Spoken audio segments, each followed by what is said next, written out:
Hello and good morning and welcome to the Steam Release Podcast. Brew a cup of tea, sit down, and enjoy as we introduce you to this week's releases, hidden gems found in that incredibly long and often confusing release list on Steam. Perplexing even, I would say.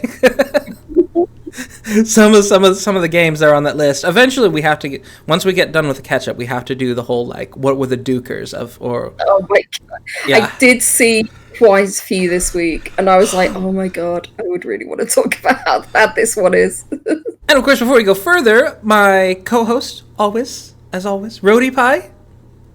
Hello. Looking radiant today.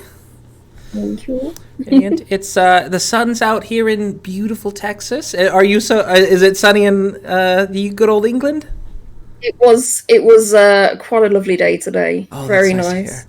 Because I hear that springs in England are basically rain, but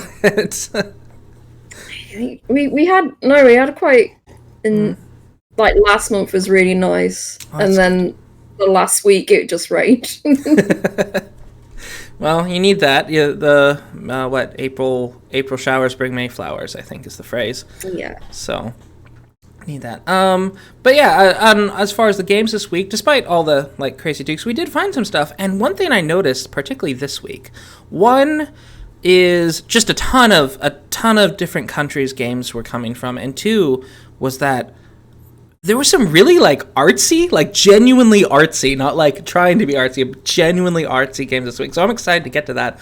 But before we can, the question is, of course, what have y'all been playing this week?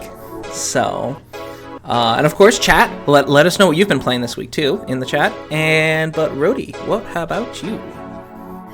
I finished the main story of Heartbeat. It was really good, and I got the super happy ending as well, because apparently there are 5 endings, 4 or 5 endings, but I got the super happy ending, and I thought, oh nice, okay, but then I was looking around, because now I can change out all my my companions at will. And so I can access all these different places now, because then anything that's blocked off in a certain way, you can get one of your Mogwai to knock it down or chop it down or whatever. Mm-hmm. So yeah, and some of those places they give you really nice weapons for your Mogwai. The thing is, it's I was like, oh, what's the point of that? I just finished the main story, I beat the final boss, blah, blah, blah, blah. But no, there's all these extra content that you're, and areas as well, whole areas, new areas to explore as well. So, and tough bosses. So I've got to finish all that as well now. I've sunk in 65 hours.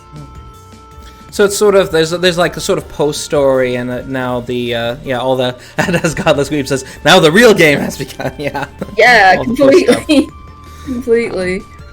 That's definitely I think taking a cue from the Japanese New Game Plus concept as well. So yeah. It's I'm really enjoying it. I don't feel it's one of those games that's overstayed its welcome or anything. It doesn't, you know what I mean? It doesn't feel dragged out for the sake of just being dragged out. It's great. I'm still entertained. And it was about 20, 30, 40 hours? Yeah. Yeah, for the main story, I would say 40 hours, and I didn't find that I was grinding too much either, so that was great. Yeah, and I was just really enjoying it. I'm glad I didn't play it I'm glad I didn't stream it, because there was a bit at the end where you have to kind of negotiate around these detectors, and they just follow a track, but they're spinning so fast you have to sort of go really quick. And when there was one that was doing a figure of 8, and I was I've got to try it. And it was just, I must have tried to get past it about 50 times or something like that. It was just, I was just like, no. Oh, it's just this last bit I have to get past. And oh my God, it's so frustrating, but I did it eventually. Yeah. But I'm so glad no one else had to sit through that of me just failing. I always have this sort of anxiety about playing games with turn-based content on stream as well. It's just like, because I'm not super strategic in how I play the games usually, and so it's just like, I just know there's like, oh no, you should have done this, and it's like, and even when it's like, oh, no backseat kind of thing, it's just like, you know, people are thinking it. Yeah, no, completely. I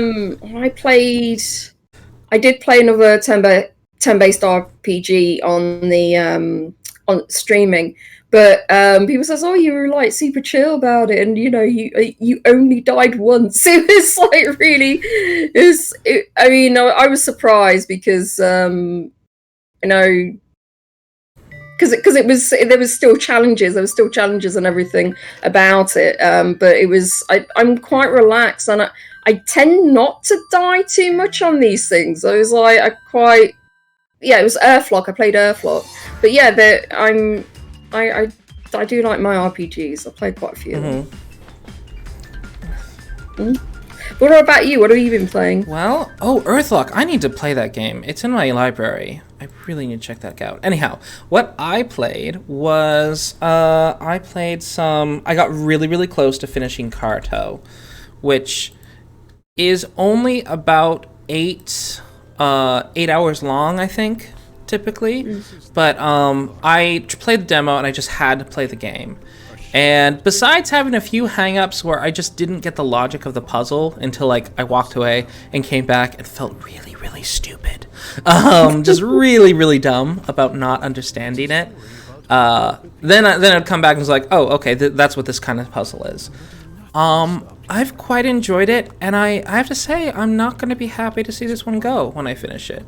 Because, like, it's felt really nice. It's been really enjoyable, really wholesome. It has kind of like a Monster of the Week, like Doctor Who feel almost, because you go to all these really bizarre places with these bizarre customs and these bizarre people and weird rules of the world that you gradually discover. And it's just really surreal and really cute and really fun, and I really recommend this for like kids to play especially. But it at the same time, the puzzles are difficult enough that, you know, it's quite a good game for adults as well. I think I'm pretty sure I'm just close to the climax, just where the story is. But that said, I've been saying that out another game I've been playing, Fell Seal. So, with Fell Seal, I am on like the 3rd or 4th final battle now. And there's just like layers of the onion that keep getting peeled. And it's interesting because some of the stuff is like stuff that was laid in groundwork towards the beginning of the game. And I was just like, oh, that's why this like kind of random weird thing happened that didn't seem very important at the time. Oh! This game though, it keeps going. but it's making sure like every single mission I'm doing, well, maybe not every other mission I'm doing, I'm getting a payoff as far as like as far as the lore. There's a lore payoff. It's getting a little bit grindy for me because I'm not super strategic, and so sometimes I'm just, you know what, okay, I just need to level up my guys. And that's the nice thing about an RPG, you know, if you can't beat a fight, just level up until you can. And so I am doing a bit of that, but the story is so good. I keep getting surprised about how good the story is, because it definitely lulls, I would say, when you get to the desert zones, which is kind of like the third region, the third act of the game. There's some desert zones, and it's like, oh, okay, this is interesting. It kind of keeps going. It's like, okay, it's kind of mellow until you get to the final fifth thing that you're supposed to collect kind of thing. And then suddenly, the S hits the fan. And now it's just like bang, bang, bang, bang. Every mission feels like this is the last mission. No, it's not.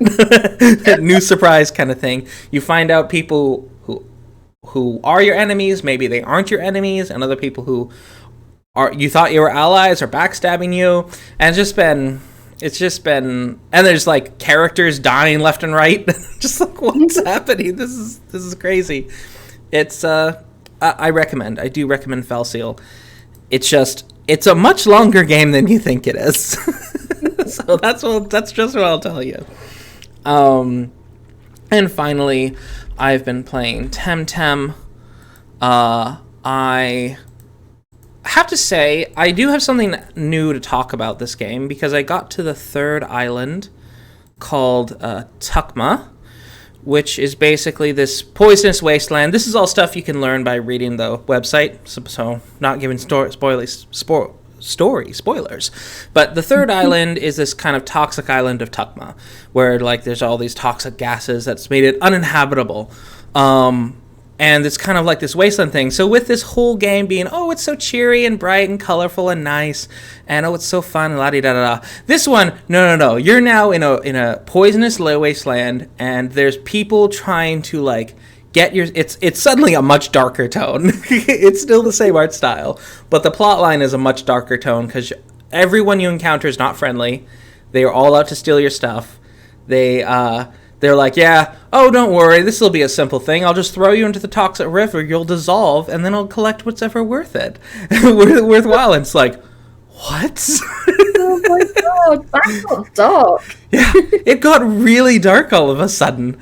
And also the villains, who at this point were kind of cartoony and such, they did some legitimately evil things all of a sudden in this third act, and I was just, this is. I'm not in Kansas anymore. The stakes are suddenly really high, but yeah, it's a very different tone.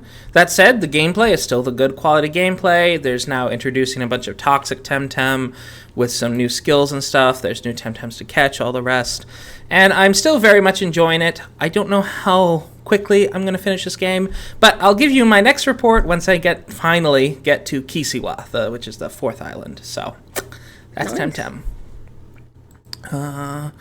Let me see. And of course, one final little thing. Dojoran. I said Temtem would be last, but just brief thing. Dojoran platformer, black and white. 100% gives my recommendation. However, I am stuck at level 13. I have died many, many times on that level. I'm well on my way to 400 deaths, and I can't get past it. So I don't know if I will beat this game, just because it is quite difficult. It's not difficult in an unfair way.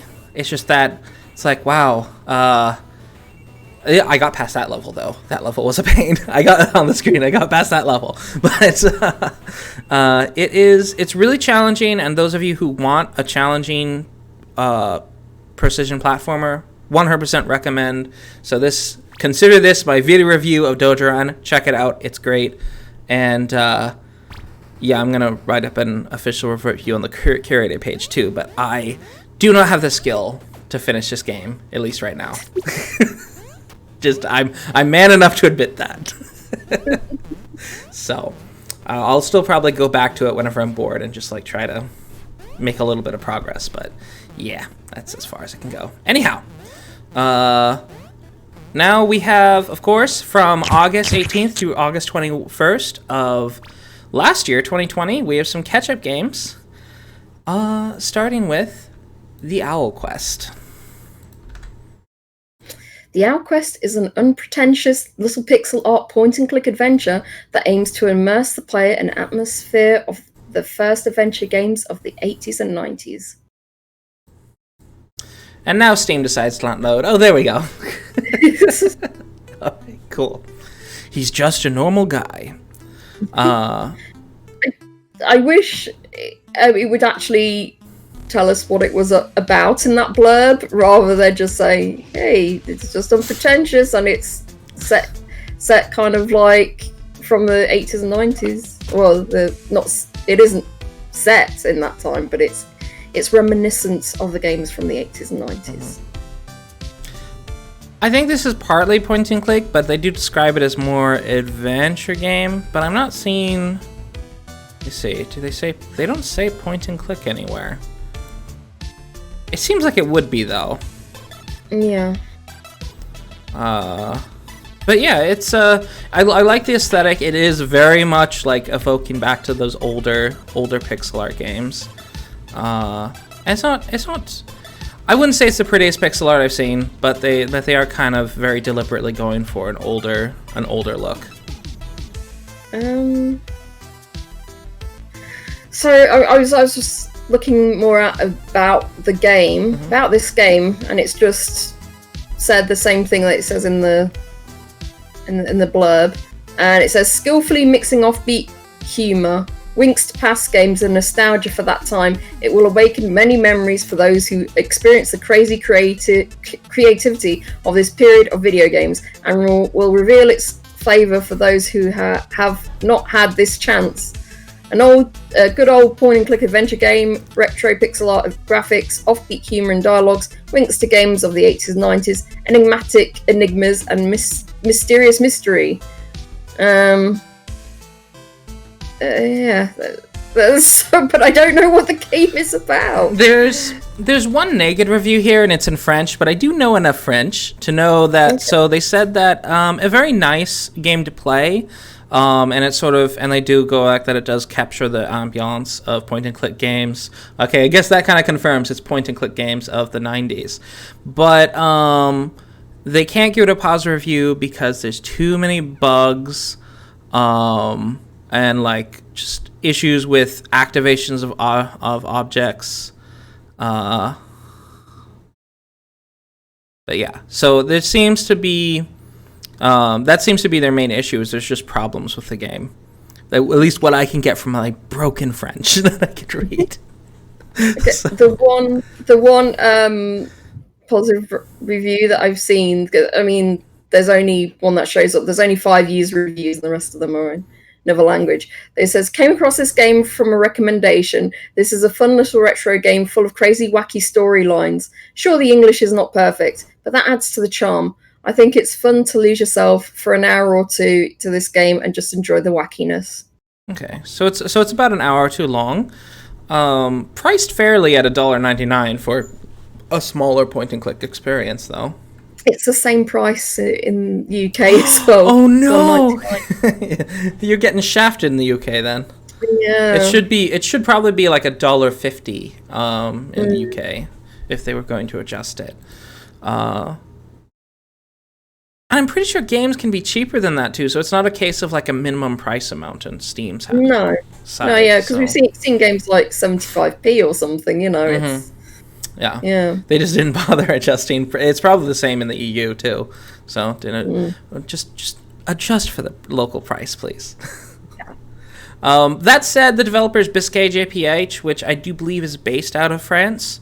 From the research I was able to do, so they might have just priced at $1.99 EU, and I guess Americans are getting a deal then. But yeah, it looks nice. There's not too much to say about it, but it is only about an hour long. So yeah, that's the thing. I just wish they would put at least a small snippet of what it was actually about, rather than what it's reflecting. Just like saying, well, I wanted to create an atmosphere of nostalgia for the games past, but it's like, yeah, but what's the story about? Right? And then you can't find that anywhere. Mm-hmm. You can do that with. We can clearly see that it's a nostalgic game, or just kind of mention that. Give us a plot synopsis, or like a plot, not a synopsis, a plot hook. Give us a hook.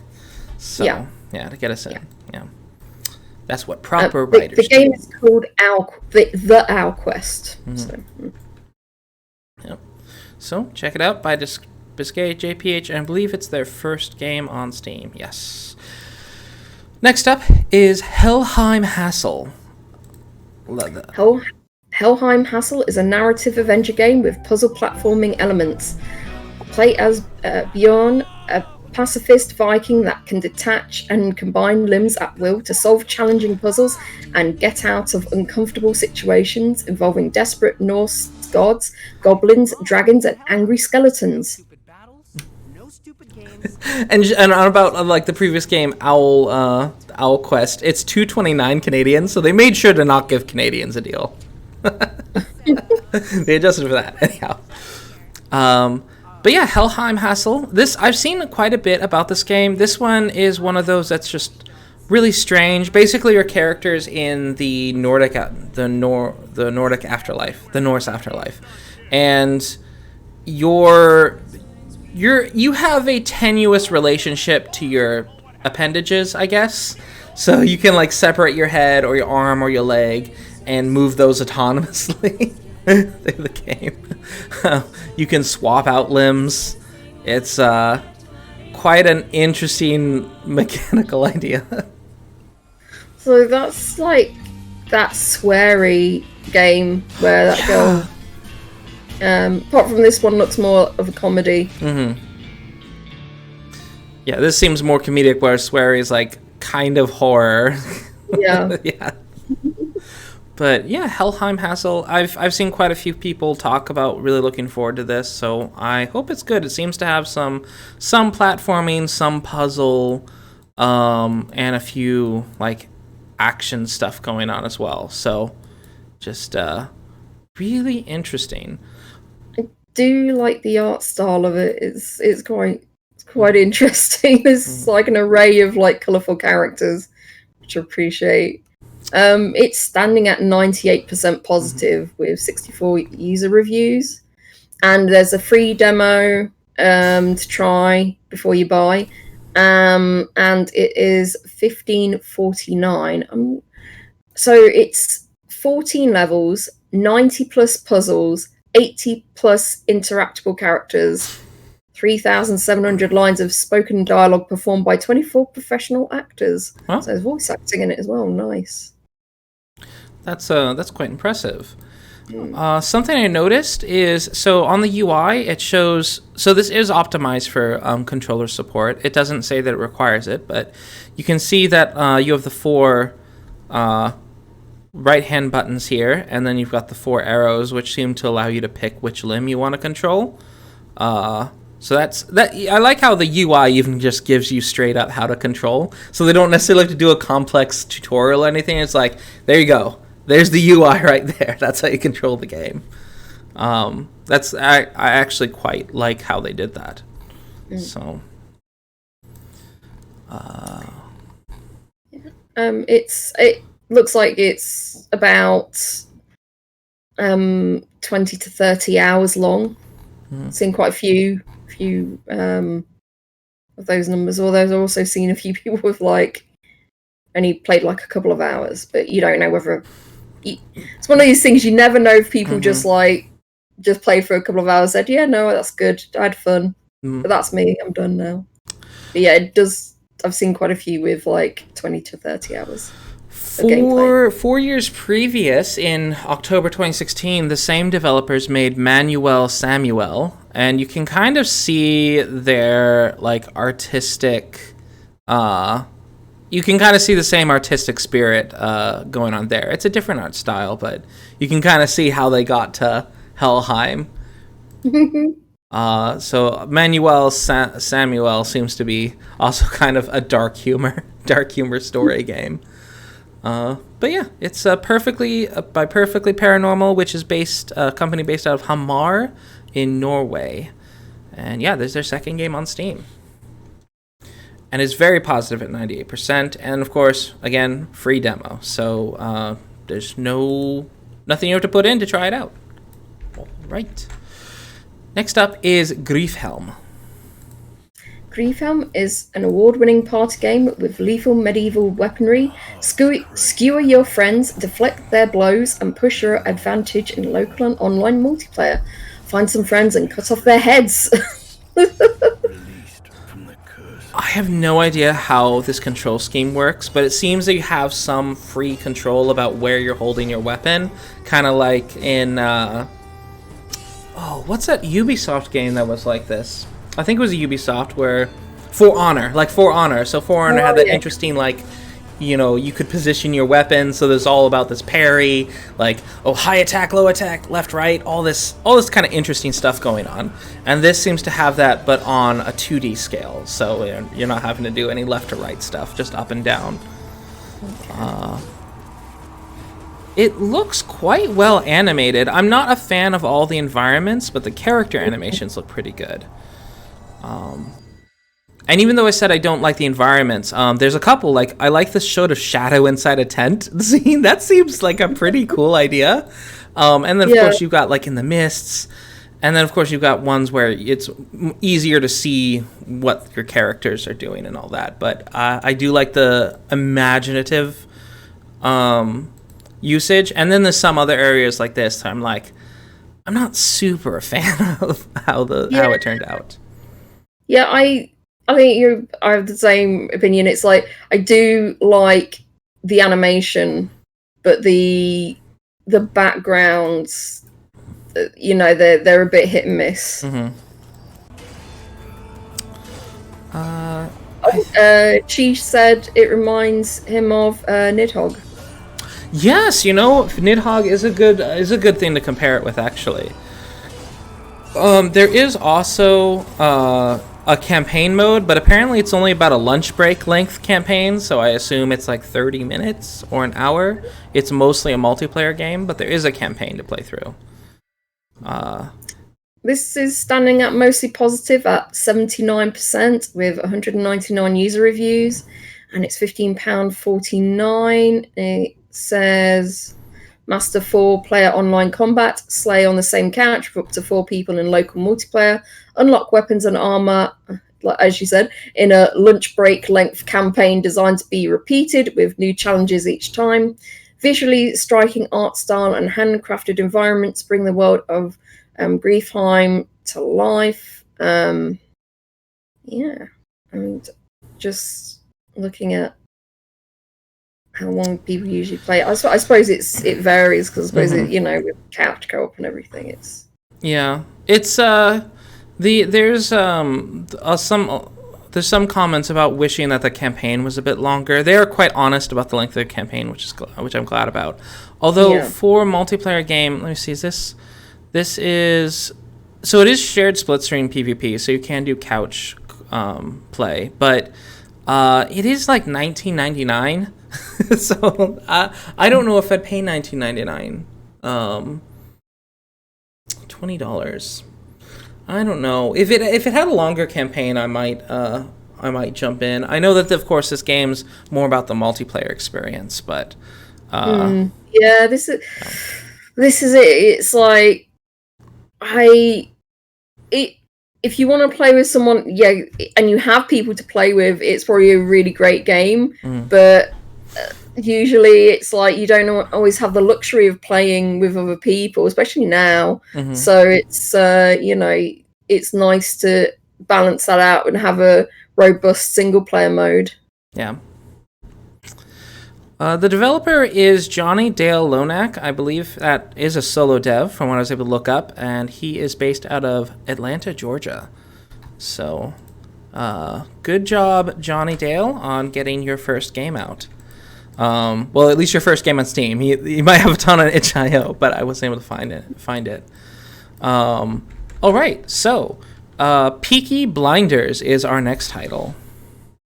Peaky Blinders Mastermind is a puzzle adventure game based on the multi-award-winning TV show.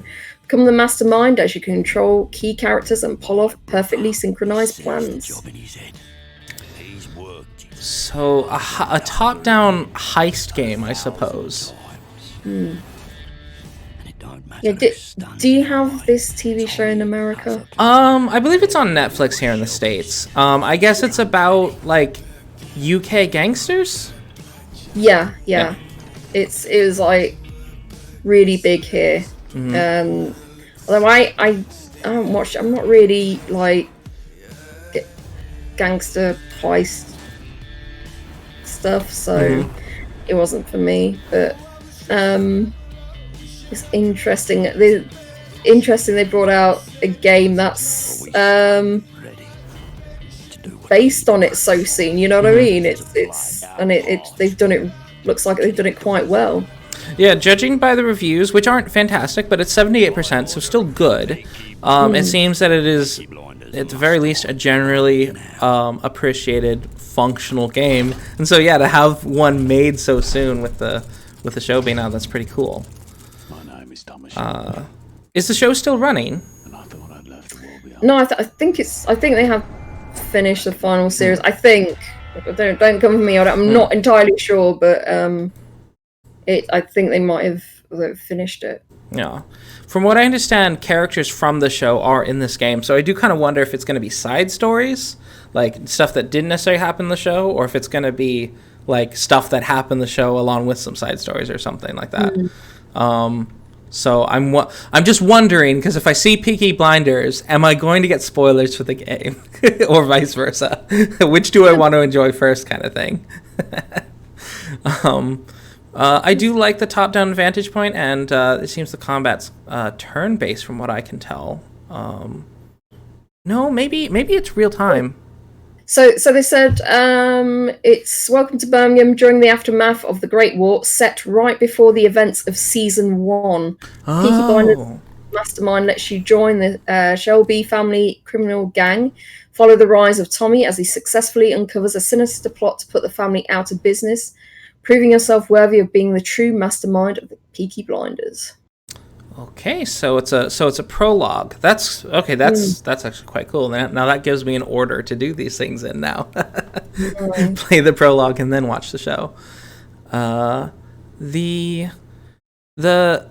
it doesn't seem to be turn-based. It's a time-based game. So you move forward in time, and then if you make a mistake, you can rewind it. So for those of you who want the time to think about stuff, this does kind of let you stop, rewind, and retry your approaches for those, because I'm more and more into the turn-based camp as I get older. I just have slower reaction times and stuff. So that seems pretty cool. Seeing a lot of the cons of this game, it's like someone said total of 10 levels, and it shouldn't take you more than about 6 to 8 hours. Ooh. And there are a few bugs as well. I think how much is it? Yeah, for like 20 quid. I understand, like, it's they've had to pay for the license for it, but it's still 20 quid. It's a lot for a 6-hour game. And it's 25 freedom dollars. So it's kind of pricey for 8 hours. Personally, I'll probably wait on sale to check this one out. But it does look... I love the environments. They're very pretty. They're kind of in a sort of stylized... Not cartoony, but just kind of realistic stylized. That's just very nice. It's going to age really well.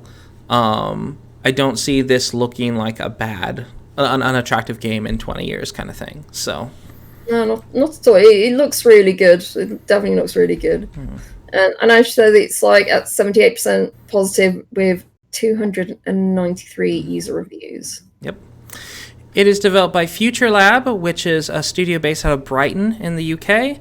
And they also created PC building big hits like PC Building Simulator, Velocity Ultra, Velocity 2X. Yeah. Oh, and their upcoming is Power Washing Simulator. Surprise, isn't it? It's like where you've got this game Peaky Blinders with a top down, and then you've got Power Washing Simulator. Not gonna lie, Power Washing Simulator does look very satisfying. It does. It's like those games where it's like, here's a chore, but because it's a video game, you're going to like it. So, although I have done pressure washing in real life, and it is really satisfying. But yeah.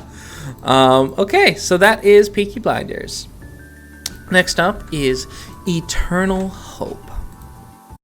Eternal Hope is a puzzle platformer game that follows the story of Tabai, a boy who must embark on a journey of love and hope to find his beloved soul. Wow, this is probably not going to be sad at all. Afterlife, trying to find your beloved soul, yeah. This has that sort of iconic Shadow Dolls look, where the kind of darker foreground and then more colorful background. When, all the characters are just kind of shadows. But yeah. I will say, it is an easy way to make an attractive looking game. Well, not easy, not to undermine the hard work that obviously went into this art, but it is on a low budget. You can do a lot with this. It does look very nice. I do like the backgrounds. It's beautiful. The colors really pop, and it just looks really nice. But also it reminds me there are a lot of other games that look like this. Those kind of puzzle platformers that look like this as well. So it's just another one to add to the pile. Yeah, we've probably talked about a dozen of games that are sort of in this niche art style, which isn't a bad thing, but it's not going to make your game look particularly unique on this when like people see videos, or because they're probably going to be like, "Oh, is this X?" And it's like, no, it's Eternal Hope. It's different. And it clearly has some of its own elements going on, but there's just a lot of overlap, like the black creepy monsters with lots of arms and big white eyes and white mouths. I've seen this before. So, yep. It's developed by Double Hit Games, which is a studio based out of Curitiba, Brazil, and it is their first game on Steam. Yeah, I'm just reading the about part. It's like, embark on a journey to a dark magical world full of mysteries. Travel across mystic forests, hidden caves, ancient cities to make your way up the mountains to the Temple of Souls. Use special powers to shift between worlds and change the environment in which you play. Solve puzzles with a little help. Use the environments and creatures of the shadow world to help overcome the obstacles before you. Friend or foe, meet unique creatures and find more about the species that dwell in the shadow world. Beautiful and original soundtrack that will immerse you in TB's emotional tale. Traverse evocative landscapes that help to tell the unique story. See the world through TB's eyes as you unravel mysteries about yourself and a long-lost civilization. The game is about 2 to 3 hours per multiple reviews. In the body of the review, they said it was about 2 to 3 hours. And it costs about $9.99.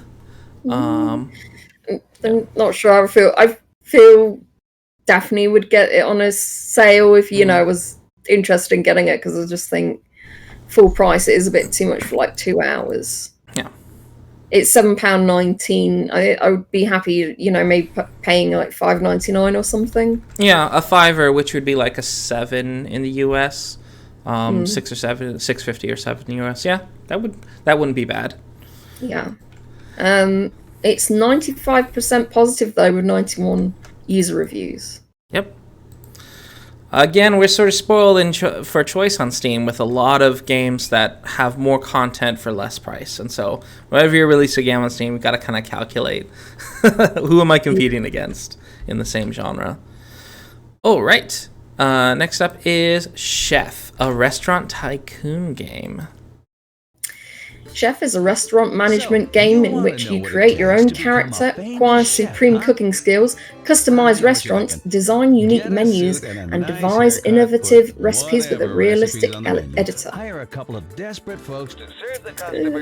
This is like Restaurant Tycoon. I wonder if it's got the story element to it though, because that's what I liked about Restaurant Tycoon, is that it has a full-on story mode with real consequences to it. You started off with your own restaurant, and you're trying to stop this chain restaurant from overtaking the town, basically. So yeah. So there is like this whole recipe invention system in the game and such that's quite interesting, and they do have a lot of simulation, but I looked in the tags and such. There's nothing about story, and I'm not seeing reviews mention story. You can finally aspire to become sad. chef Yeah. in town. It's fine. It's fine. One day I will find that restaurant city game that I like. Oh well. It's I think that's quite cool though. Is like you can create your own recipes, and it's got all those elements that I like about it with simulation games and management games. I wish I like the design of the cities and everything, you know, the artwork for that, but the restaurant itself, I don't know, the way it looks, it looks too similar to like the Restaurant Tycoon game back in the day. Mm-hmm. You know, the graphics aren't really much to talk about. You know what I mean? They look pretty dated. Yeah. This, I wouldn't be surprised if this came out 10 years ago. Looking at it. And yeah, just gonna have to wait for it, I guess. I hope one day it happens, because, like, for example, with Roller Coaster Tycoon, after the Roller Coaster Tycoon series went off the rails, there was another game that has recently, Parkitect, bingo. Parkitect finally, after Roller Coaster Tycoon series is pretty much defunct, from what I understand, Planet Coaster kind of brought the continuation, the next evolution of the 3D version of the game. But then Parkitect went back to the isometric way that people really loved, the isometric way that people could play Parkitect. Roller Coaster Tycoon. And Parkitect embraced that. And so nowadays, for folks like me who really like the old version of Roller Coaster Tycoon, there is a modern version of it out there now. Hopefully that's going to happen for Restaurant Manager. So yeah. Fingers crossed. Fingers crossed. This is standing at mostly positive. Overall 76% positive with 738 user reviews. Recently, again, 76% with 17 user reviews. And it's £15.49. Yep. $19.99 USD, which I generally say is probably a fair price for a simulator game. Oh, yeah, definitely. You can get hundreds of hours out of simulator games, and some of the reviews have gotten well over 100 already, and this was released just last August, so... it's been in early access for a while. Oh, that's true. So people have probably been also replaying, like, as new features get released. You know. Yeah. All right. So next up is one-line coloring. A vibrant world of colourful shapes awaits. Connect the dots to uncover charming objects in this colourful take on a classic paper puzzle game. Complete lively dioramas and relax yourself in the pastel world of one-line colouring. So this is kind of, I suppose this would fit in a similar genre to Assemble with Care, albeit a bit more simplistic in artistic, in art style. So it's like big polygons thing. Yeah, I find this quite charming. Although it's like more family friendly, I think. Just something nice and relaxing to do, and then it goes into like a sort of diorama, and it's just so nice. The thing that would concern me about this game is like, how long is it? You know, is there enough to do in it? There are over 100 carefully designed models to uncover and collect, 6 unique themes to showcase the completed models. Oh, so like these 100 models all go into like 6 dioramas, it sounds like. I wish I was like more dioramas, more to do. I think that would be better. But it's it's only like $3.99, so it's like And this one does seem to be very geared towards kids, approachable for kids and such. But yeah, $4.99 is not bad. The same developers are currently working on Harmony's Odyssey, which, as they describe, is ready when the owl growls. But I thought this game that they're working on, Harmony's Odyssey, looks quite nice. It has a lot of references to Homer's Odyssey, so a lot of the characters you encounter are going to be monsters or myths from Homer's Odyssey, which I think is quite charming as someone who's a big fan of Greek literature. It's just really cute looking. So I'm quite looking forward to this developer's next game, actually. Yeah, it's one to keep an eye out for, definitely. That is by Mythic Owl, which they are a small studio based out of Warsaw, Poland. And unfortunately, there's only like 9 user reviews, so they don't have enough user reviews to have like a percentage score. But it looks around 3 hours. It's nice. Yep. Okay, so next up is INMOST. Escape the depths of an otherworldly labyrinth in this cinematic puzzle platformer. Explore a hauntingly beautiful world with 3 playable characters in one dark, interconnected story. So, for pixel art, normally this doesn't happen to me with pixel art, but this is one of the pixel art games that I would really put in the horror category. You might see why with some of the stuff that'll show up on video, but like there's scenes where you have to platform quickly before the spiders get you. And I was just like, I've looking at this game, it's like, oh, it's so pretty, and I like platforming and action platforming. It's just like there seems to be like, and I'm like, oh, that's scary, because there seems to be a sort of lack of agency that your character has, which you see in a lot of horror games where there's just kind of, there's only so much you can do to fight off the enemy, which is, I don't know, it might be too spooky for me. Yeah, it's fair. It says it's atmospheric in one of the game tags, and it looks amazing. The pixel art looks amazing. It's a lot of work's been put into this, and it's looking at the backgrounds and everything and the screenshots. Wow, there's a lot of detail, and it's sort of like this, as you said, like dark foreboding about it. It's great.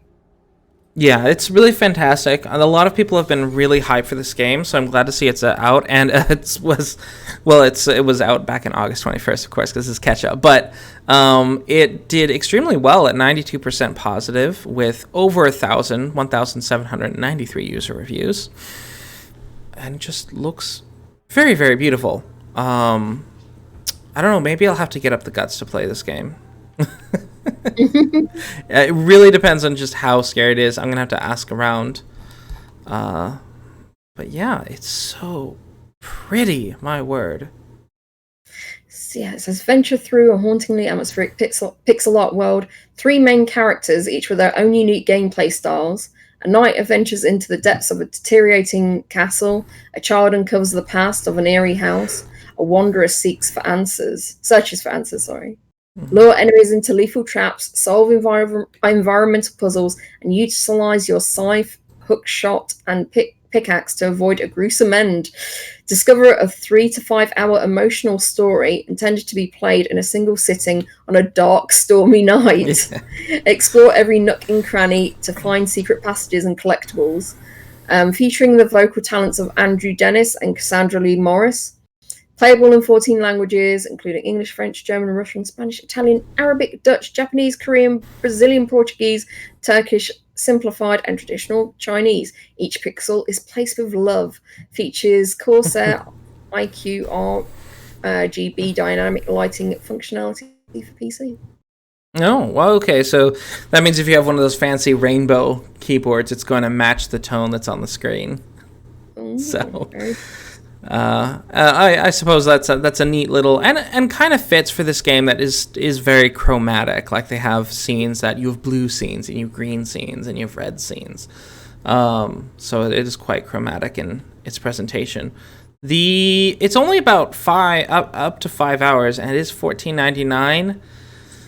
Yeah, it's $11.99 here. I was like, oh, 3 to 5 hours. I thought it looks like it would have been longer. Yeah.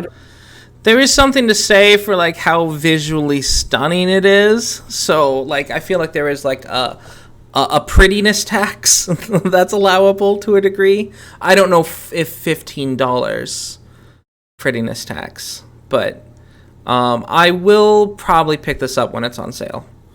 Yeah. So, and then fine. Definitely get on sale. When I've had 5 hours and I feel reasonably ready to be scared, I'm gonna wait until like my brother gets here, so that way I can be reasonably scared and he'll be right there. Because it's gonna be the worst thing if it's like by myself at night. Ugh. No. You'll just hear something and it'd be like, oh my god, what was that? But yeah, it's developed by HLG Team, or Hidden Layer Games Team, and they are based out of Vilnius, Lithuania. All right. Our final catch-up game is New Super Lucky's Tale. Jump, burrow, and tail swipe your way to victory in this love letter to classic 3D platformers. So fun. I actually have a bit of story time with this game. Well, not specifically New Super Lucky's Tale, but the original Super Lucky's Tale, which was designed for... We did speak about on a early podcast. Oh, yeah. Yeah, I think we did, yeah. So anyhow, I played the original at PAX using a VR headset, because it was designed for VR. I mean, it can now be played without VR. But it was the first time that I really became a believer in VR, because like the sort of 3D perspective where you're just kind of looking down and controlling an avatar like a remote control car, you could play VR for, an hour or more without developing any nausea, especially on those early headsets, which cause nausea pretty quickly, because you're not moving, the character's moving down there, and very slowly you're kind of... You have the god vantage kind of thing looking down. It was quite good, and I've always wanted to play the game, and it's cool that they've adapted it for non-VR, even though I think it does very much work in VR. Yep.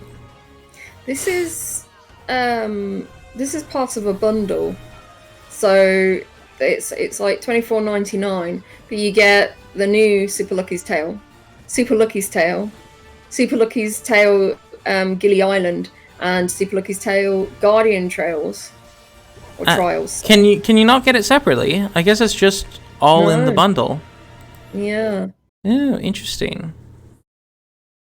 I already have the original Super Lucky Tales on, so I guess I'll just add this to my wish list since I don't own the original one. So might as well put this one on my wish list since it'll give me both, I guess. So, yep. It's ending at 94% positive with 78 user reviews. More recent reviews, it's like 92% positive with 14 users. Mm-hmm.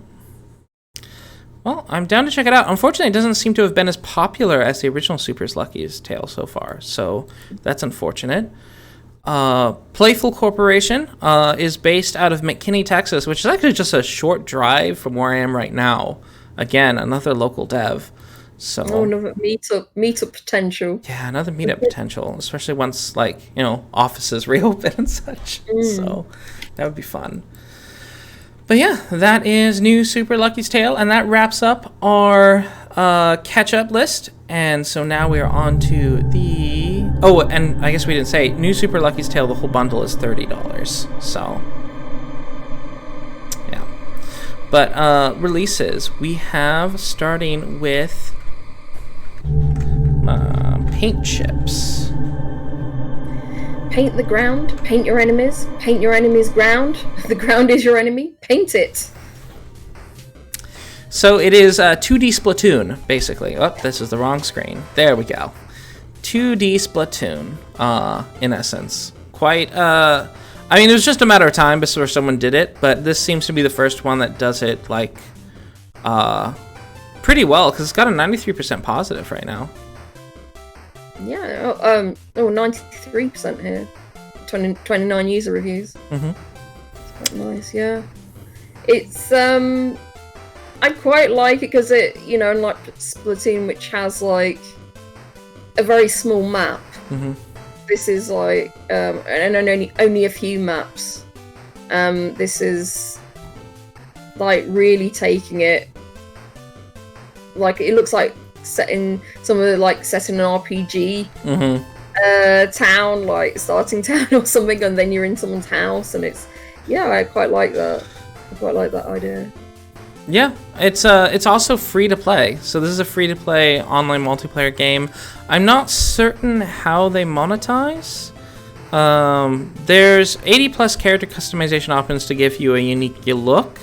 It doesn't say you have to buy those, so I'm kind of curious how they make their money. Yeah. Or if this is just like a passion project. It's like up to 8 players can battle out across 4 different maps. Nice. The developer is Fat Robot, and they did also create Flaky Bakery, which is $5. It seems to be a tower defense? I don't know, but some sort of bakery game. Interesting. With monsters, and of course Mind Your Manas, and upcoming they have a game called Chibit. So they're quite a prolific developer, always with a kind of colorful pixel art style. So yeah, it looks fun. I've been reading reviews, and of course they're saying there's just not a lot. It's free to play, but there's just not a lot of people playing online, so queues can sometimes take a while. I imagine, you know, there's only so much room for multiplayer games on Steam. But since it's free, you and a group of friends can get together and make a party and just play it. So you don't need a super big group of people to play either. So it looks like 8. And you can have a smaller match with just 4. So yeah, looks fun. Paint chips. The developer Fat Robot is based out of Seattle, Washington, my old hometown. All right. Next up, Wednesday, May 5th, is Save Me, Mr. Tako, Definitive Edition, or in Japanese, Tasukete Tako-san. Dive into a great adventure in the Game Boy era. Tako will travel the world, explore mysterious dungeons, and fight tenacious bosses on his quest to end the war between the Octopus Kingdom and the human realm. Will you help this brave octopus to spread his message of tolerance and unity? Yep. So this, despite, I didn't know this before, so we did talk about the original release of Save Me, Mr. Tako, and this of course comes with some improvements, some additional content, etc. But what I didn't know about this is that it's not just a platformer or Metroidvania.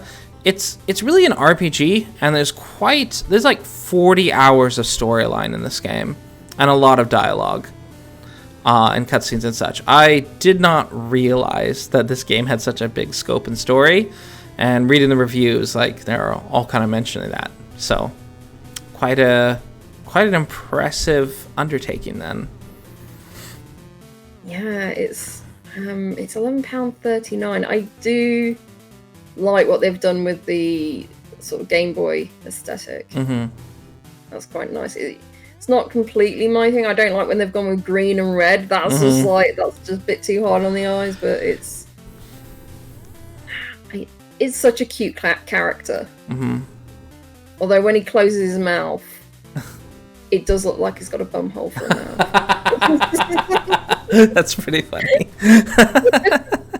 So, I do kind of wish that, like, so for the definitive edition, or if, like, he eventually goes to, like, the Game Boy Color kind of thing, because I do think the Game Boy Color, like, the full, like, not just sort of, like, you have 3 colors on the screen at a time, but a full vivid color set, always preferred that look. So it would have been really cool to have sort of like a colorized version of this game. I feel like that's a opportunity. If you want to sell this game a third time, Christoph Galati, that's something you can do. So just recommending. But I gotta respect the decision to stick to the old-fashioned, like, original Game Boy aesthetic. Yeah, so the 50 different hats that Tako can wear to gain special abilities. So appreciate the fashion. Yep. And they give them like different abilities, and they're quite and I think you can swap hats on the fly. So there's quite a lot of gameplay associated with them, which is quite neat. But yeah, it's about the octopus trying to end the war between the humans and the octopodes. Quite a charming story, I think. It's a very good game. I think for not bad for $11.39. Although I think just made it a little bit cheaper because of, I don't know. I'm torn because there's a lot of work that's been put into it, but because of the Game Boy look, it's like, is it going to catch my eye sort of thing? And then the price might put me off to like give it a go. I think maybe they should have like put a demo on there, free demo, so people can try it before they buy. Yep. And of course, it looks like Christoph Galati replaced the original Save Me, Mr. Tako with the new definitive edition, so you can't buy the original anymore. Yeah. But it doesn't, reading the description and the reviews, it doesn't sound like he like cut anything. I mean, there's been no reviews on this, but looking at, there's been one review. Yeah. Reading that, it didn't sound like there was anything that was cut from the original. So, yep. But yeah, Christoph Galati releases $14.99. Next up is the first like game that I'm quite artistically interested in is Floogen. A stop-motion adventure featuring clay companions, combatants, and handcrafted worlds. So, I did like a little bit of claymation in like school. It was like something that you did, just like look how animation works, that kind of thing. And knowing how long that took to make a few seconds, this is an entire game that's claymation. My word, that this must have taken a horrific amount of time. Crazy. And it's only $4.99, so I'm not particularly upset about like if this is just like half an hour, but it looks like it's actually 2 hours. Well, maybe it's a less half an hour, but but it's just quite an interesting.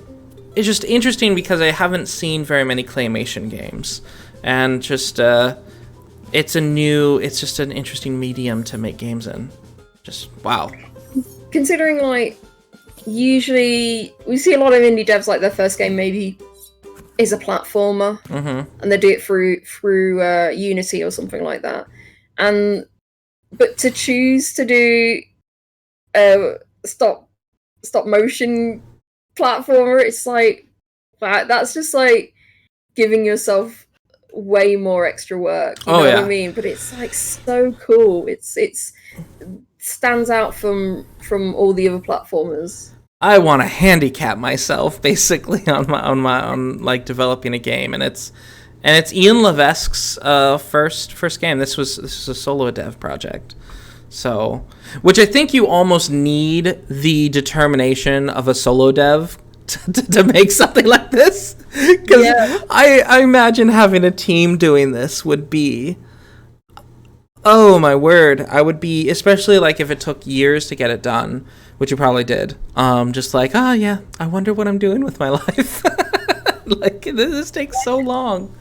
I like at the end it says out now, $5. $5, yeah. Yeah, it is $5. I cannot blame them for that. Yeah. $5. It's $3.99. Yeah, It looks great. Just so unusual, and Are you thinking of picking this one up? Just for the artistic quality, I really do want to check it out. And this is another thing. The UI is cardboard. There's like little pieces of cardboard that are used as UI. And there's different perspectives. Like, I guess there's this fishing mini game. Just wow. Just wow. I'm very impressed. Yeah. But yeah, Floogen. I would love to watch someone play this. Just out of the artistic, and it's really short, so this is something that you could do as a simple, like, folks pick it up. It's a one stream location. It's check it out, Floogen. All right, next up, from Thursday, May 6th, is Skate City. Skate the streets of real-world iconic destinations from around the globe. Master combos of flip tricks, manuals, and grinds to set high scores in challenge mode or ride at your own pace with endless skate. Head over to the skate shop to customize your player and unlock everything else available.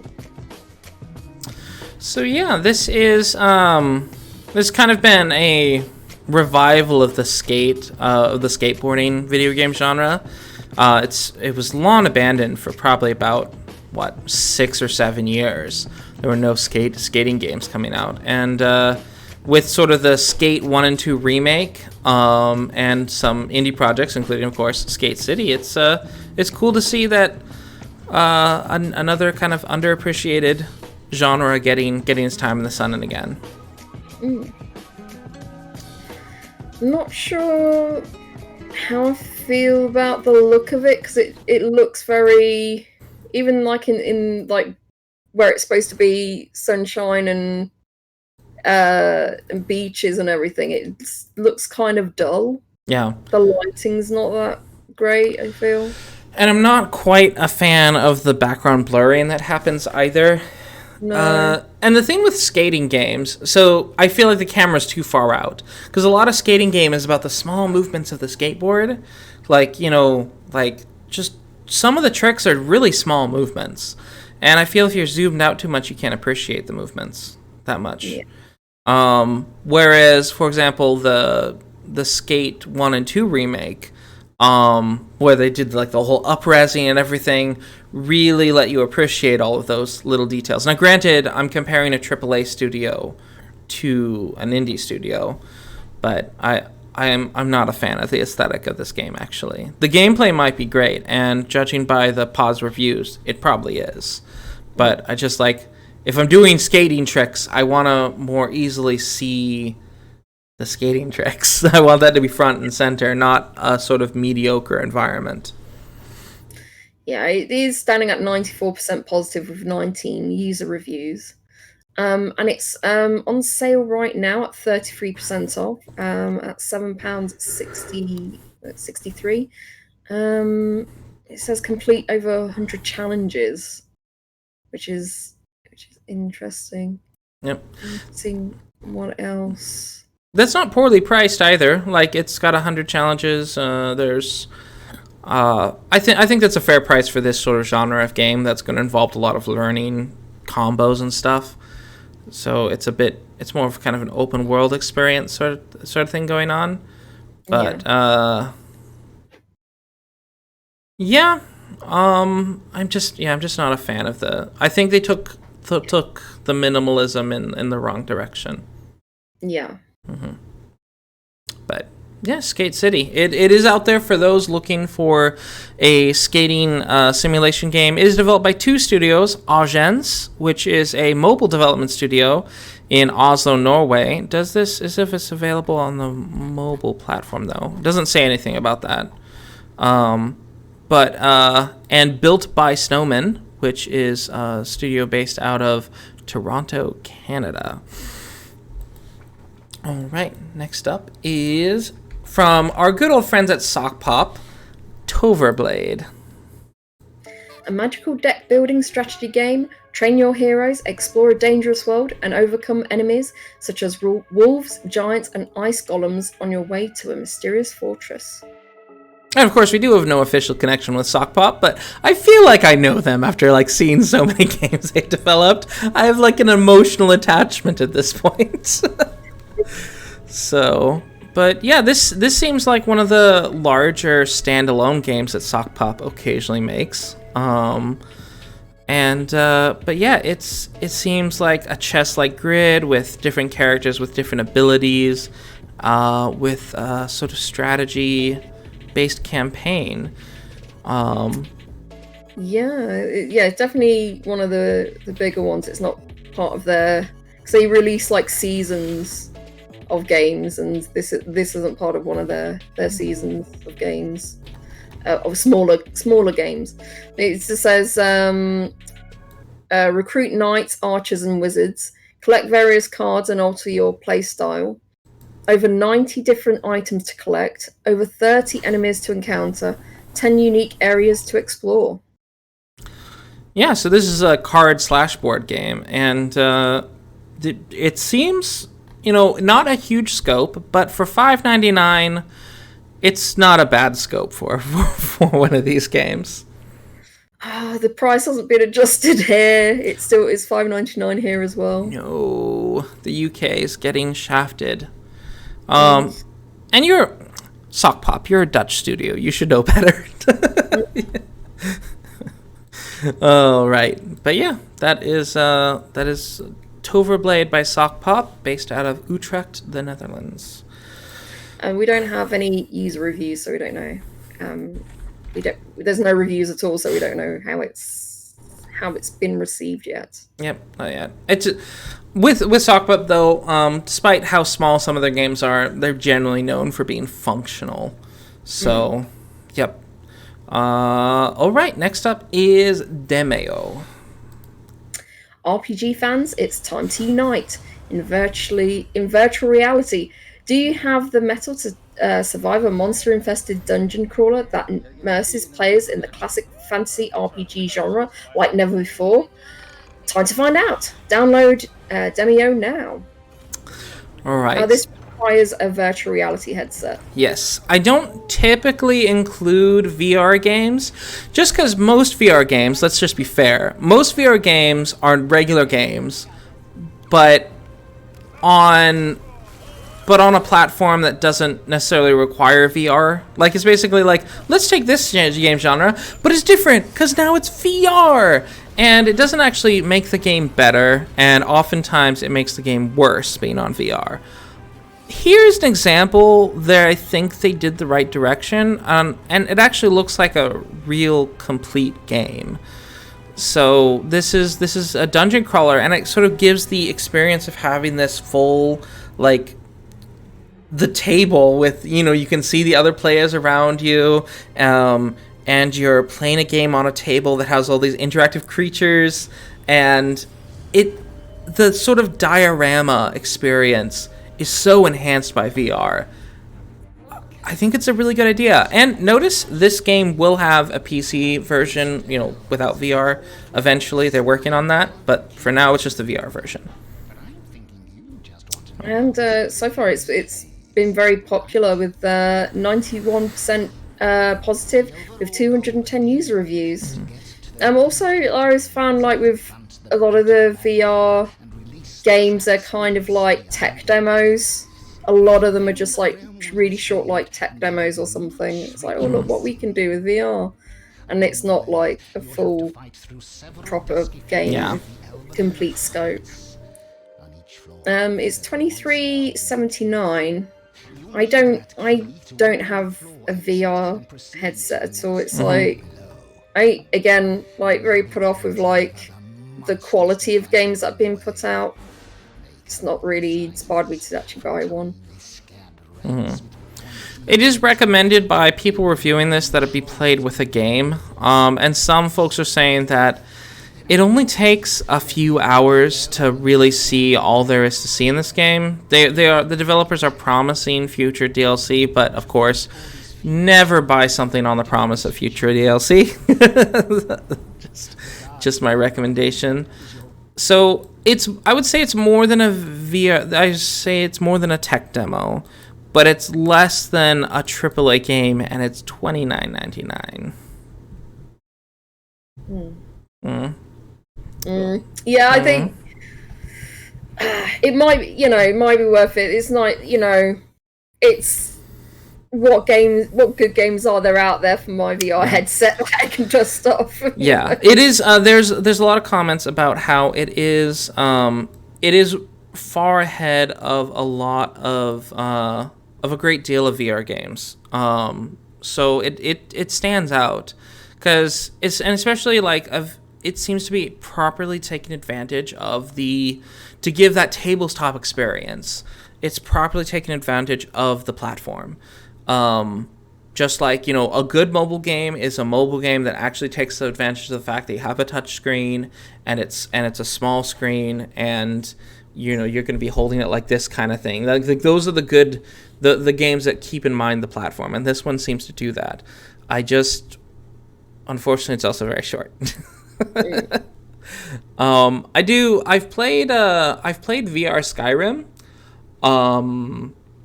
That game is really neat, but as soon as you move and your stomach lurches, then you're sick for the rest of the day.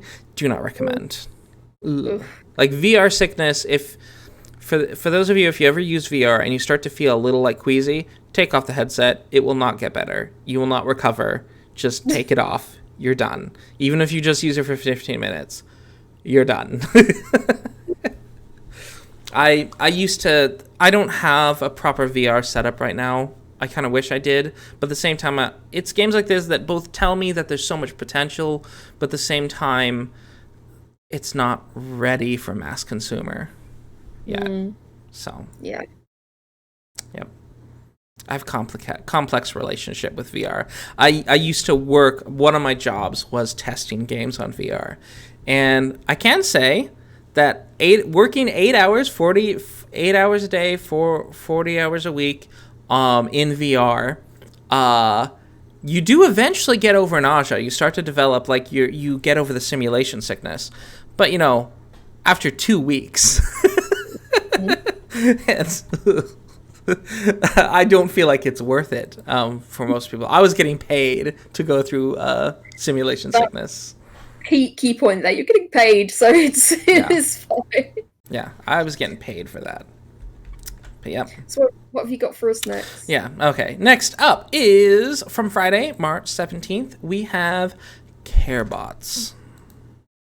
A derelict factory is in danger, and you, a maintenance droid, must save it. Turning retro classic asteroids into a Metroidvania-like style. Try yourself in this non-ordinary gravity shooter game. Test your flying skills. Choose, build, and upgrade your arsenal to match your playstyle. Oh, a lot of word salad there, sorry. Yeah. I feel like this game was developed by someone with 20/20 vision, because the character can be very small on the screen. It seems you can zoom in, but yeah, it's I'm like, wow, this I don't think I could play it at the fully zoomed out fashion. I know people who do, but oof, that is a tiny character view. I feel like is it the hit counts? I think they look very messy. There's not. This game's certain parts that look very messy. I don't like the way it looks that much. Yeah, the pixel art, UI and such, I don't feel it matches the game, because the game's not pixel art. And then suddenly you go into the menu and it's pixel art. And I'm like, I don't know if that fits. I feel like this would look better if it was just drawn, more proper, I'm trying to think of sort of like the logo, the Carebotz logo. I'm going to just drag the screen over. Right there. See the style there? That would work. That's not pixel art. I feel like that would have worked for the UI. But they kind of went for this weird pixel art thing, which I don't feel matches. So, yeah. Just a nitpick. It is overall 90% positive with 10 reviews right now. And it is developed by a solo dev, Glasscannon Studio. I believe his name was. Oh, I didn't put down his name. I think it's Tomas or. Nope, I don't have it. But he is a solo dev from Hungary. And it's 25% off right now at $8.99. I'm just wondering how long it is. I'm seeing anything from like just under 2 hours, but that might be because they want to just get the review in and then get the money back. They're saying the campaign is 6 to 8 hours. Oh, okay. At least in the description. So yeah, $8.99. Well, right now it's on sale with 25% off. $8.99 is like the perfect price. Yeah. So you like how it is on sale right now. I feel like it's the perfect price for it. But yeah, it is a solo dev project, so I will give kudos to that. The environments actually do look quite serviceable. There are times where I'm not as keen about them, but overall, the game has a fairly unified aesthetic, except when you open up the UI, and then I'm like, why? It doesn't match. But yeah, Glasscannon studio out of Hungary. Next up is our next artistic game that I was quite flabbergasted by is Papetura. Papetura is an atmospheric point-and-click adventure game handcrafted entirely out of paper. Little creatures, Pape and Tura, will face monsters that will try to burn down their beloved paper world. I got chills when I saw this. Wow. It looks amazing. And again, this, it was saying like stop motion, or it's extra work. It's just extra work that you're putting it into it. Extra timing, and it's so pretty. Not to say that like computer design, like designing stuff on computer can't be artistic or like, but there's something about when someone with their own two hands, like in meat space, can make art. There's just something very special about that. And man, I'm so very, and of course they do use the help of computers with this, but I was just like, oh, so flabbergasted by like making the zones of the game in real life. That's so cool. Yeah, they've used like a mix, haven't they? They've used a mix of models and like 3D animation, and it's just amazing. Yeah, it's come together beautifully. Yeah, so then of course they end up printing out the patterns and then folding it all together by hand. Oh, it's so cool. It's so cool. Oh, so yeah, it's quite whimsical. You've got this character that's basically paper, and there's these creatures that are trying to light the world on fire, and it's not a very complex story, it seems, but it has a gravitas that I feel like matches the art. Oh my word.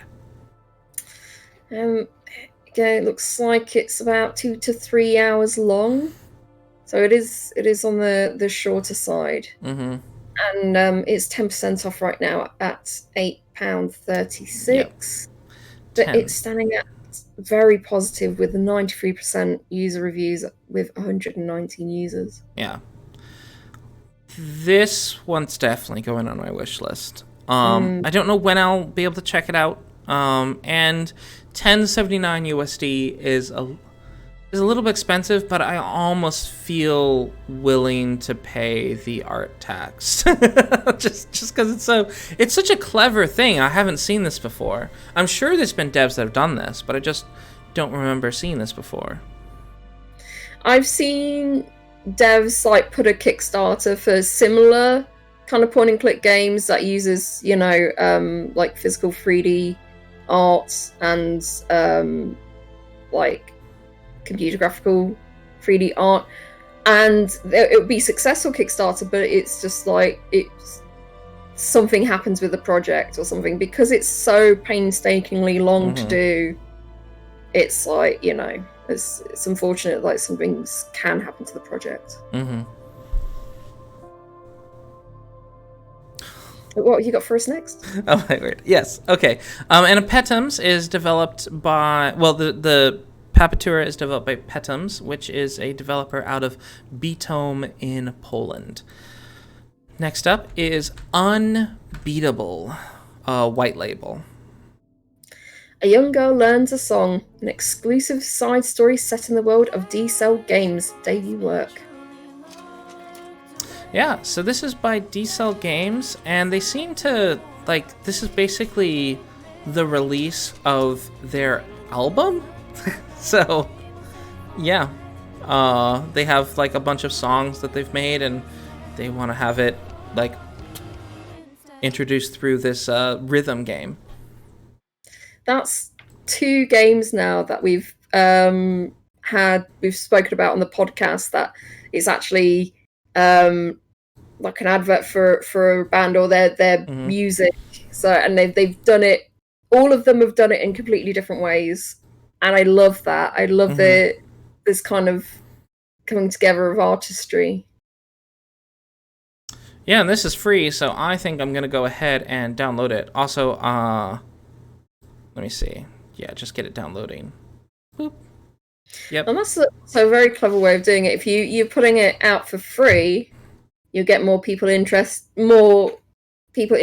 in the, or at least trying it out, seeing what it's about and everything. And so you get more, maybe a lot more fans of your music. Yep.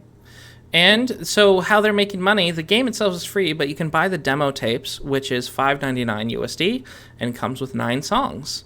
So, yeah.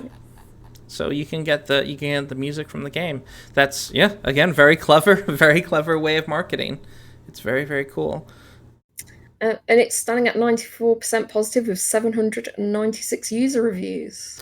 I would say it's been successful. I like the song in the intro, so I'm going to find out if the rest of the music is just as good. So, yeah. And the best thing, it says not feeling the rhythm. Try out an early version of our assist mode for some help.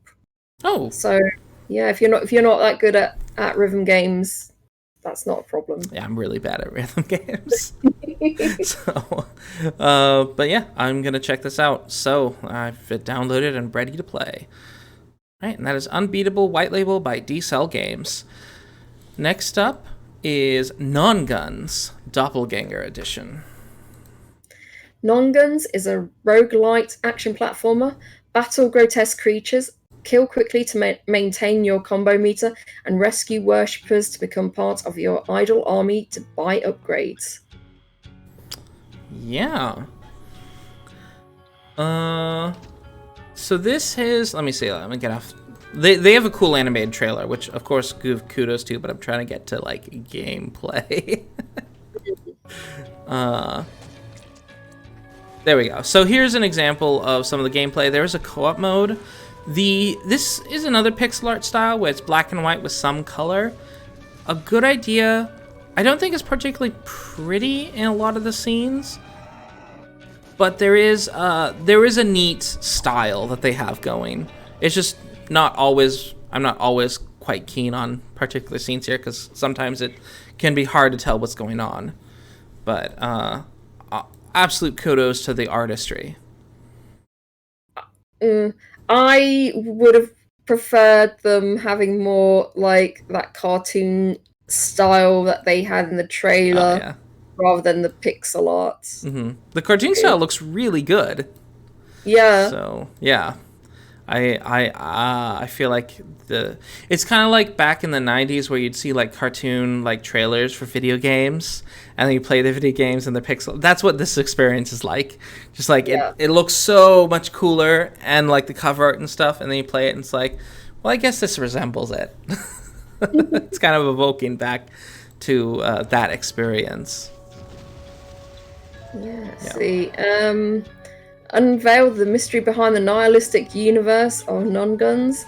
Hundreds of levels plagued with dozens of different enemies. Unforgiving gameplay that will challenge both your skill and your wits. Intense run-and-gun combat. Card-based perk system granting your power-ups and passive stats such as speed and boost and bigger bullets. Many weapons, items, and equipment to unlock and master. The unyielding pressure of your own mortality. Yeah. A kill chain combo meter to keep you forever moving forward. The ever-pressing guilt of your past wrongs. How grim. But yeah, this is it is a roguelike, and roguelike / Roguevania, so it's in my wheelhouse, I would say. But honestly, just based on aesthetics, I'm just personally more into more colorful, kind of easier to read games. And yeah, I'm not into the aesthetic of this game, so I don't think I'll be picking it up. But it does look very fun for those who are into this aesthetic. Yeah, and it's got good reviews. Like, I don't think I see a single negative review. Yeah. Yeah, unfortunately, there's only like... There's quite a few reviews. There's like 17 reviews, but it's not counting them yet, so we don't have like a score. But it's 10% off right now at £9.26. Yep. And it's developed by Brainwash Game, that has that also developed... Oh, has an upcoming game on May 20th called The Longest Road on Earth, which is black and white and has characters with animal heads. And also they are working on a game, Grotto. So they're quite prolific. They're quite working on, and Grotto has a 3D kind of like 3D, but with kind of paper look thing going on, paper cell shaded thing going on. So very interesting style for Grotto. So I'm quite glad that they're so prolific. So I look forward to talking about their future game releases. Yeah, me too.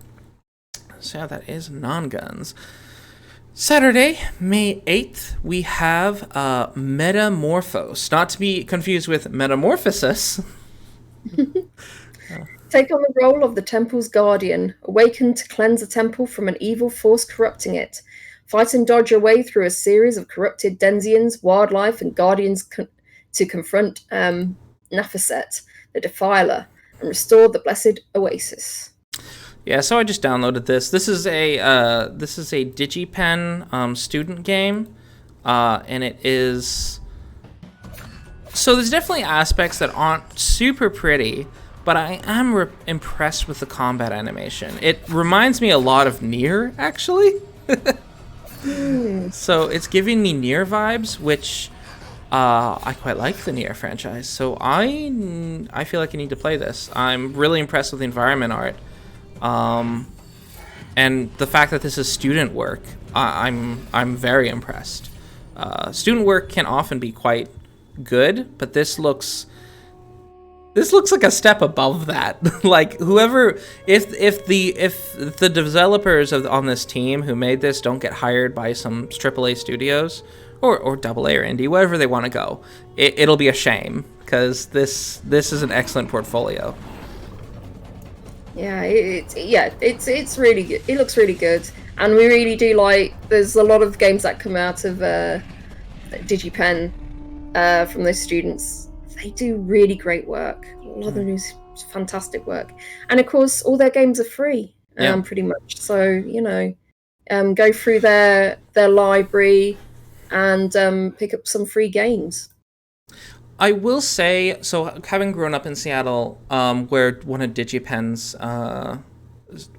has a few campuses in the area, including I think their main campus is nearby, because I think it's their largest. Well, anyhow, there was, for many years, especially since gaming is kind of a new academic field, the quality of education you could get from a education studio for game design and such, from a college for game design and such, was often either really dated or not super helpful to getting into the careers. And so there was definitely a meme around just DigiPen not really producing students who are ready for the industry. However, I will say that I don't think that stereotype is very true anymore, because that was before DigiPen games were really popping up on Steam, and I've gradually seen the quality of those games quite increase drastically. So I'm very impressed with what DigiPen's putting out.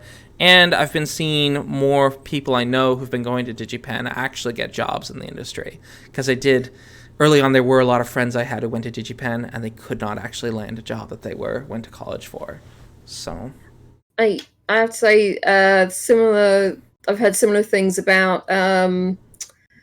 So I know one of the lecturers that were at Goldsmiths in London, who they do a like video game course, and they're saying the same thing. It's like it's very difficult to teach this because by the time you've learned the systems and the software and everything like that, it's already gone out of date. Yeah. By the time you finish it, if you doing like a 2 to 3 year course or something. Yeah. So, yeah. A new engine has come onto the field, and everyone needs to know it. Or like, Maya may be really popular for art one year, and then maybe the newer version of Adobe Adobe 3D blows it out of the water, and suddenly all these people who are trained from Maya have to now learn from scratch how to use Adobe 3D or something. So yeah, a lot of stuff like that happens quite frequently, and but I think there's finally starting to be a degree of maturity developing in the. And it's not entirely the college's fault that the students couldn't get jobs. I put some weight on it, but some of it's also like they're in untried territory, and through trial and error, they've started to become a proper professional degree. So that has been cool to see. Yeah, it's standing at 84% positive with 13 user reviews. Yeah, kind of low for a free game, so I'm going to check it out and see if maybe there's bugs or something. But yeah, Spicy Dice Studios, good job, and I hope you all get an awesome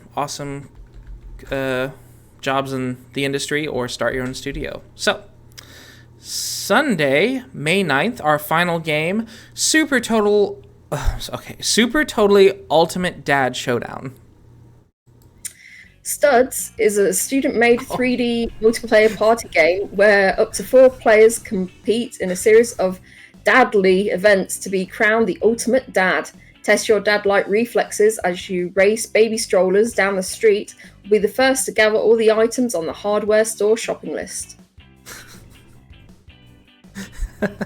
Straight off, this it's not super pretty. The colours are a little bit. Ugh.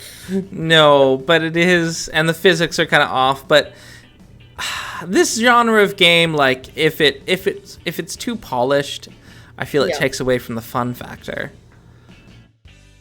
Yeah. Yeah. And it's free. It's free. Yeah. And no one. It's 84% positive with 83 user reviews. Let's see, invite up to three friends to play online with Steam's Remote Play Together feature. Connect up to 4 controllers and play split screen multiplayer or against the AI. The mini games are baby stroller race, be the first dad to cross the finish line with their stroller, race through your neighborhood while avoiding obstacles and sabotaging other players. Either by throwing your stroller or by using player-activated obstacles to help close the gap between dads on the track. There's the dad depot, gather the required items and bring them to the register before the other dads steal them.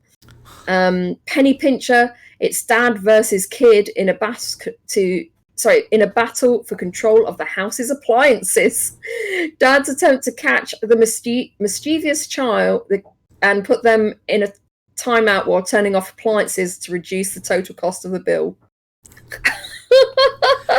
That's hilarious. I really like a lot of the Americana references in here too. Like, so these carts and like that package of fertilizer and topsoil, that's the brand of topsoil or fertilizer. Miracle Grow is what it's called. And I like how they have the same packaging. Oh, you got the same packaging color? Yeah, same. And they got these big orange, that Home Depot has these big orange flatbed shopping carts. I don't know if... Yeah, no, same. It's very, very similar. So yeah, Oh, and then like a green John Deere tractor, like tractor mower. Just a lot of things that are kind of like, oh, I'm kind of nostalgic for that. Oh my word. Very, very, very cute. But this says this is a student made, but it's by Sandaled Socks LLC. I don't think we've spoken about them before. Well, at least they're not spoken. I don't think so. No. Yeah, and this is their first game on Steam. So, yeah, it looks super cute, like just something fun. The thing with remote play together, American internet it doesn't have low enough latency to do it, I don't think. Not yet. Maybe once we have like the whole like constellation system, maybe, and everyone has satellite internet, we might be able to do it. But I don't know. The latency is just too high for me whenever I've tried.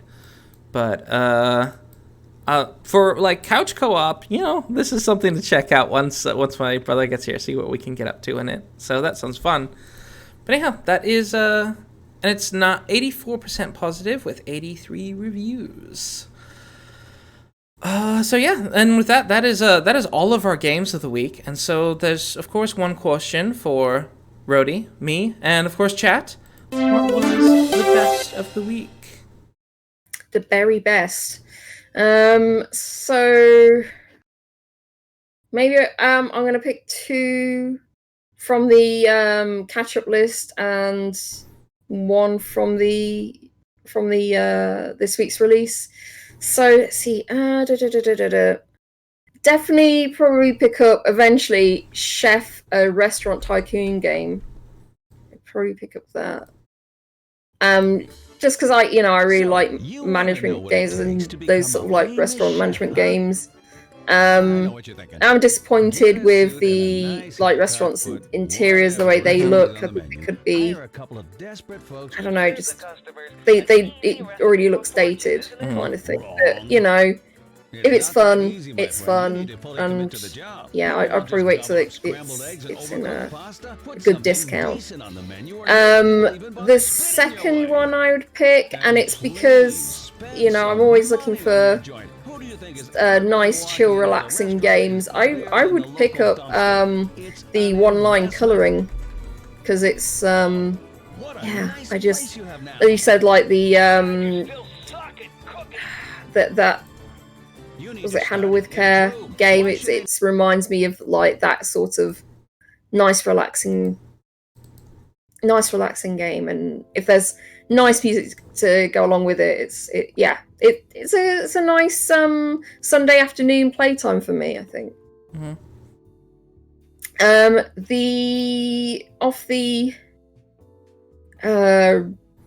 This week's releases, so I'm either going with Unbeatable.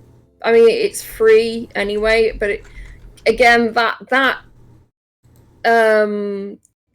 collaborative of gaming and the music industry like coming together, that's always like very interesting to me. I love when 2 sort of industries come together and they create something like with gaming. That's always very interesting for me.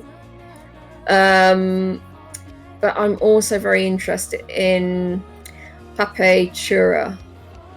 That looks amazing. It looks fantastic, and it's beautiful point and click game.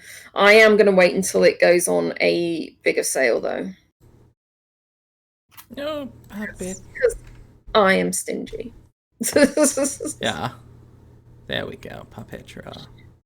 Yeah. All right. As for before I go back to the like catch-up list, I have to say for this week, I think Papetura probably won for me. I've of course already downloaded Metamorphose and Unbeatable. I'm gonna try those games just because they're free. Might as well. They both looked really fun. But as far as like the release I was most impressed with this week, Papetura definitely took it away for me.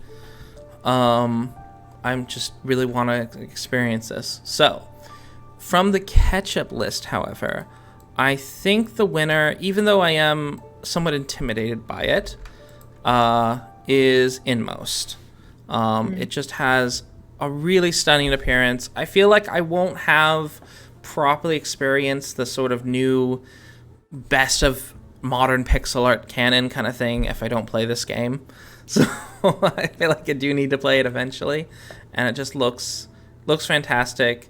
I am really curious about how the story is presented and just how scary it is actually going to be. But yeah, I do want to play it. So, but yeah, INMOST.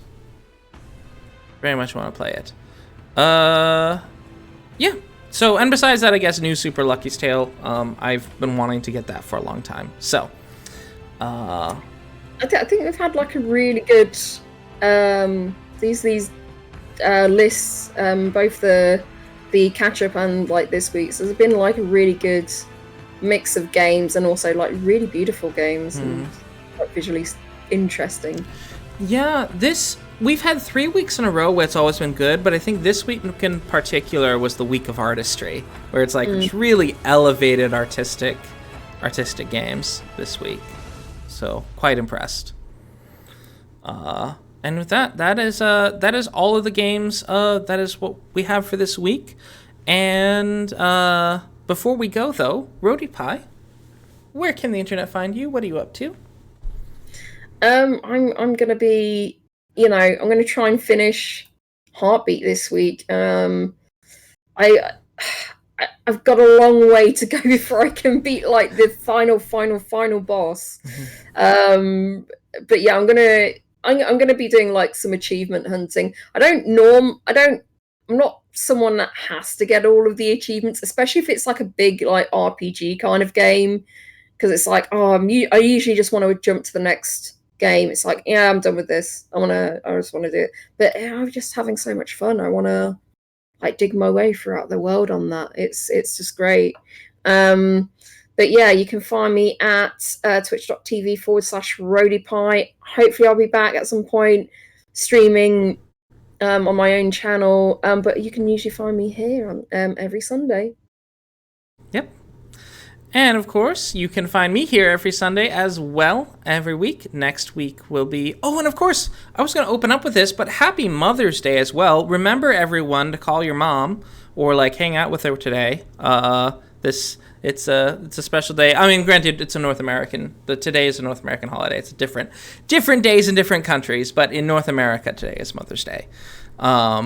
But yeah, and so that's what I'm going to be doing after this, and then I'm going to sleep off the sun sickness I got from yesterday. Way too much sun. So I am going to sleep like a baby after I call my mom. Yes, God bless we. Happy Mom's Day. Yes, and yeah, back next week. For coming out to see us as always. And don't forget, to like and subscribe, and go and add yourself to the curator page, because any games that we talk about on here, we add eventually to the curator page, and it will make suggestions for you on Steam that we've made recommendations or put up information for. So I'm sure give you a link. I think that there, and don't forget, to comment as well, as that really helps us out. Yep, absolutely. And with that, bye. Oh, and of course, thank you, Godless Weeb, Shinji Max, and of course, all our lurkers for hanging out with us today. Farewell, bye, YouTube. Bye, YouTube. Woo! Another week done. Oh, okay. So let me see. I wonder if anyone's playing any indie games today.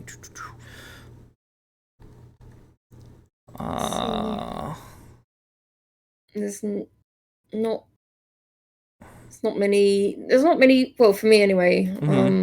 Not many of my friends on right now. Yeah. I've got a couple of people, and I've got like someone who's playing Resident Evil: The Village. So yeah. Lots of people playing Resident Evil Village is what I'm seeing. Yeah, I actually don't see any indie games. Just it's just the current big releases, and there's just fewer people online today, which probably good reason in North America. So, maybe just I'll just let the auto host pick it up then, just whoever it ends up hosting. So, but farewell. Bye bye. Bye, everyone. Thanks again. Bye. Bye.